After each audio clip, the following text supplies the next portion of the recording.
Lesson 3. God's opposite set of character traits.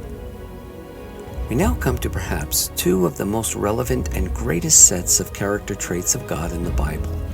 Understanding these two different sets of character traits are vital to understanding the rest of the Bible.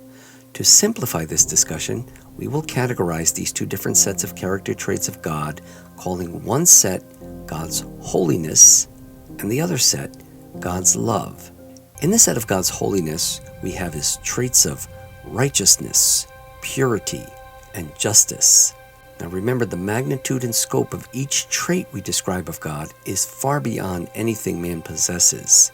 To indicate a measure of that level, we will use the word absolute. Absolute righteousness is to be morally and ethically perfect.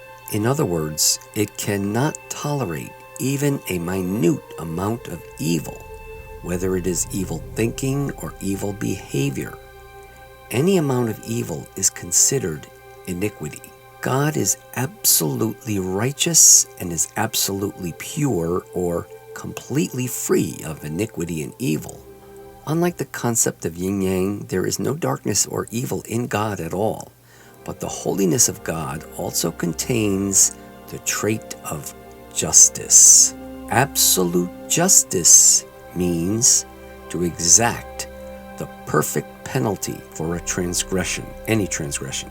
Remember that when something is perfect, it means that there is only one correct response. Any deviation, no matter how slight, would make it imperfect. God's absolute justice requires the penalty of death for any imperfection from his absolute righteous standard.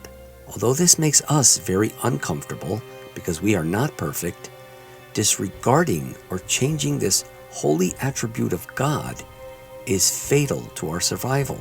The reason it is fatal is because disregarding, denying, or attempting to change this attribute of God blinds us from understanding the rest of the Bible. The Bible contains the only way for us to receive eternal blissful fellowship with this holy God. That is the whole purpose, or the whole reason we are studying the Bible.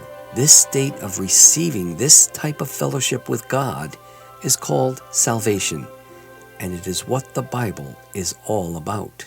The other set of character traits, which we categorize as love, becomes very important to this plan of salvation because it contains mercy, patience, grace, goodness, kindness, and free choice. Mercy is not giving someone the penalty they deserve. Although punishing transgression and sparing punishment seem irreconcilable, God was able to do this in a very magnificent plan, which the Bible will show us.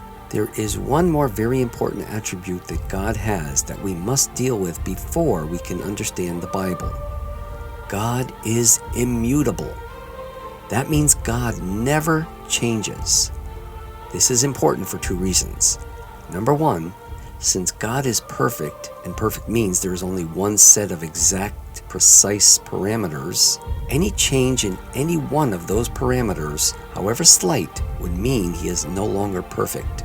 The second reason that his immutability must be acknowledged is that all of us must recognize God will not change his plan or standards for anyone and for any reason. This helps us realize the seriousness of obedience and submission to his word. These different attributes and traits of God will come up again and again in our study of the Bible. Now that we have described God in the simplest way, we are ready to start the study of the Bible. Talk to you in our next lesson. Goodbye for now.